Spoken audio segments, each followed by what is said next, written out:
Bom, pessoal, então chegando já ao fim, né, da aula de hoje.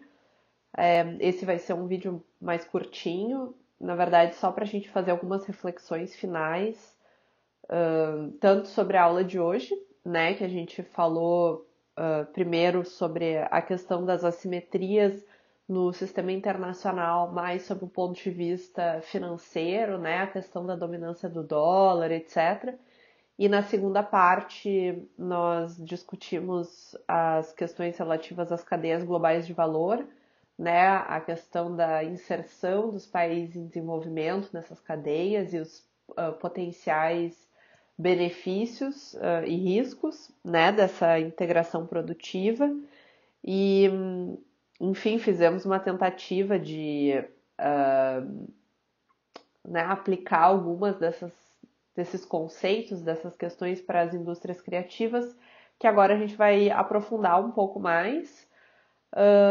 E depois eu vou comentar, enfim, a questão das fontes de dados, né, que aí fica como registro também para quem for continuar trabalhando nessas áreas.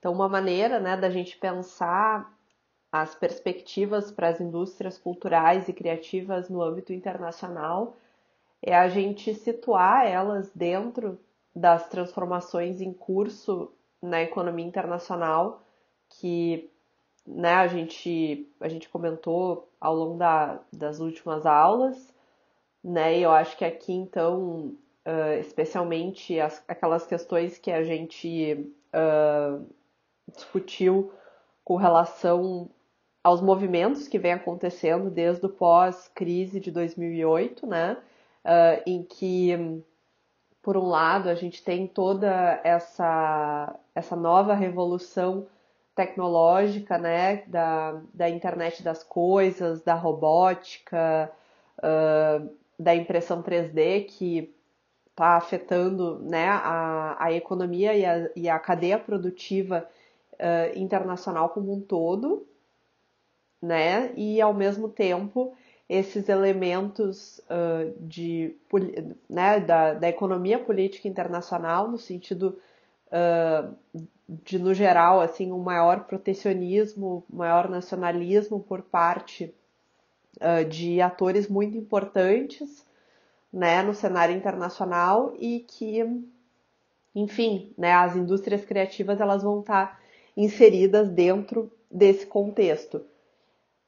Esse é um elemento. O outro elemento é o elemento das assimetrias, né, do sistema internacional e dos desafios, então, dos países em desenvolvimento em se posicionarem nos andares mais estratégicos das cadeias globais de valor e, assim, usufruírem dos benefícios da internacionalização da sua produção. Né? Aqui entra questões, por exemplo, como a própria né, questão da dominância do dólar, que a gente comentou no primeiro vídeo da aula de hoje, e né, também essa questão de como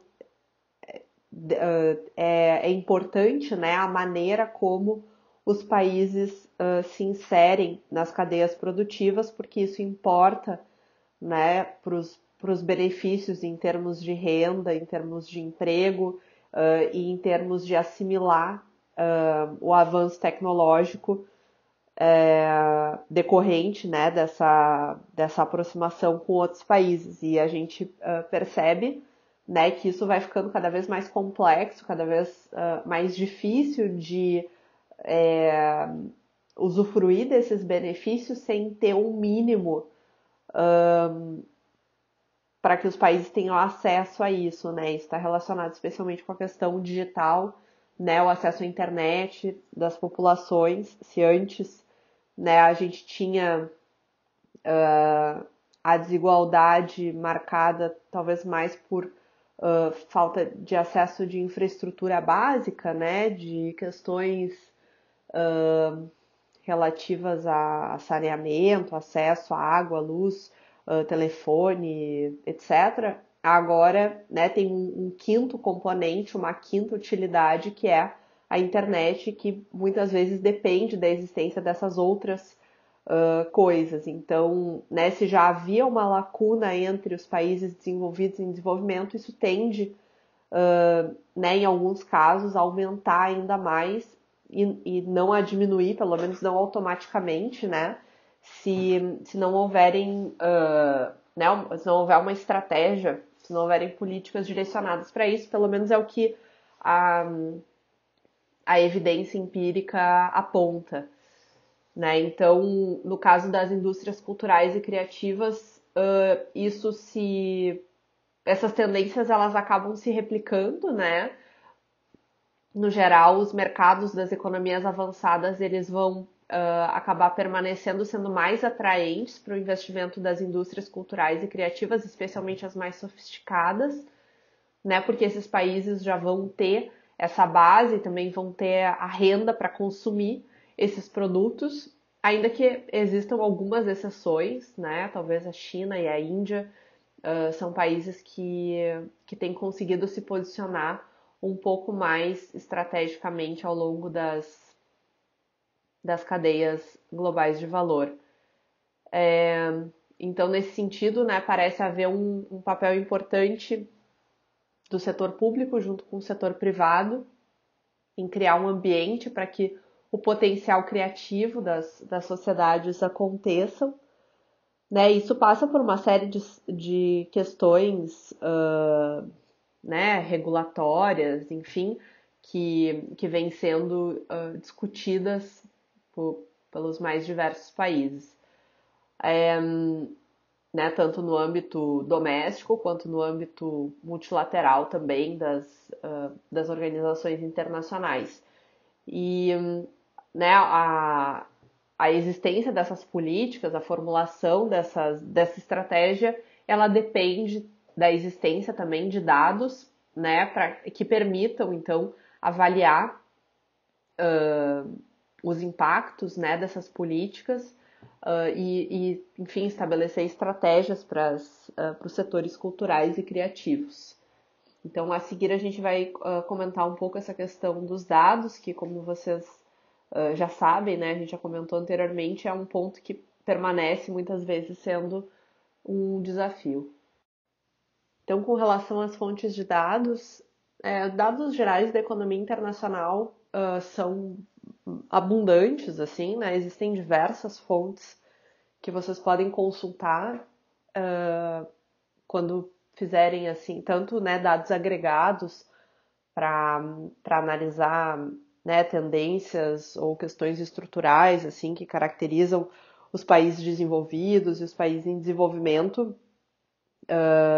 Né, tem diversas fontes que vocês podem consultar, como o Banco Mundial, o Fundo Monetário Internacional, o Banco de Compensações Internacionais, o BIS, a OCDE, que é um pouco mais restrita, mas muitas vezes também tem dados para não só para os países que fazem parte da OCDE, mas também para outros, a UNCTAD, né? Tem uma série de fontes internacionais e para comparações internacionais, né, por exemplo, do Brasil com outros países, é muito recomendado usar essas fontes internacionais ao invés de consultar as fontes locais, né, porque isso garante que a base de comparação seja feita sempre usando a mesma metodologia, né, e aí então fica né, um grau de confiança um pouco maior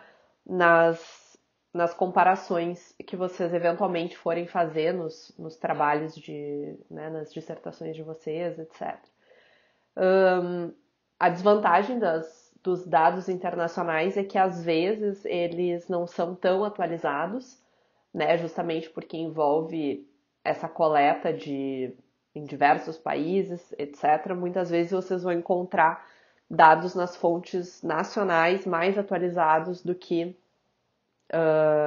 nas fontes internacionais. Então, às vezes, né, é necessário ter algum equilíbrio entre as duas, né? Muitas vezes essas fontes nacionais e internacionais elas podem se complementar, né? E no caso do Brasil, então, tem para dados de comércio exterior o Comexstat do MDIC, né? Que hoje em dia está dentro do Ministério da Economia, mas é uma base bem ampla que vocês conseguem né, no anexo do capítulo de vocês tem né, os códigos do que se considera como sendo os bens e serviços culturais e criativos, então vocês podem usar isso para filtrar também as pesquisas de vocês.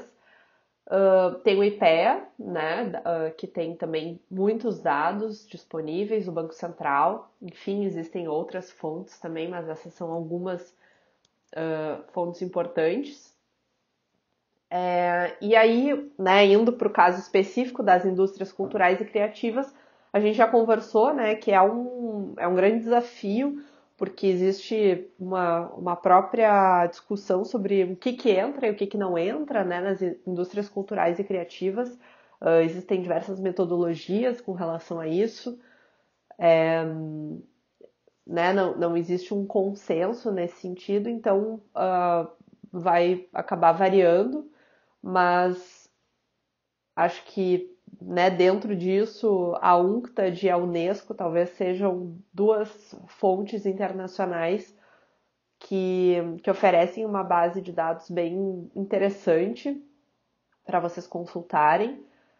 Existem algumas fontes nacionais também, né? Dentro disso eu acho que destacaria a base do Departamento para Assuntos Digitais de Cultura, Mídia e Esporte do Reino Unido. Tem alguns relatórios interessantes lá também. Existem, né, e se vocês pesquisarem para outros países também, é possível encontrar relatórios governo americano, enfim, outros governos também têm relatórios específicos para a indústria cultural e criativa. No Brasil, né, dentro da URGS, dentro do Núcleo para Estudos da Economia da Cultura, o NECULT, a gente tem o Atlas da Economia da Cultura, então ali vocês também conseguem ter acesso a uma base de dados bastante interessante, que também pode ser útil para os trabalhos de vocês. Né, enfim, existem, né, outras fontes também, consultorias privadas, eventualmente também publicam relatórios sobre o assunto, então, né, uma pesquisa na internet também pode ajudar a descobrir os relatórios mais atuais. Né, enfim, com isso, a gente encerra, então, essa última parte do curso. Foi um prazer estar com vocês, sincronamente e assincronamente também. E a gente se vê ainda na nossa última aula, na semana que vem, né, no dia 26, que vai ser uma aula síncrona. Então, até mais, pessoal, até a próxima vez.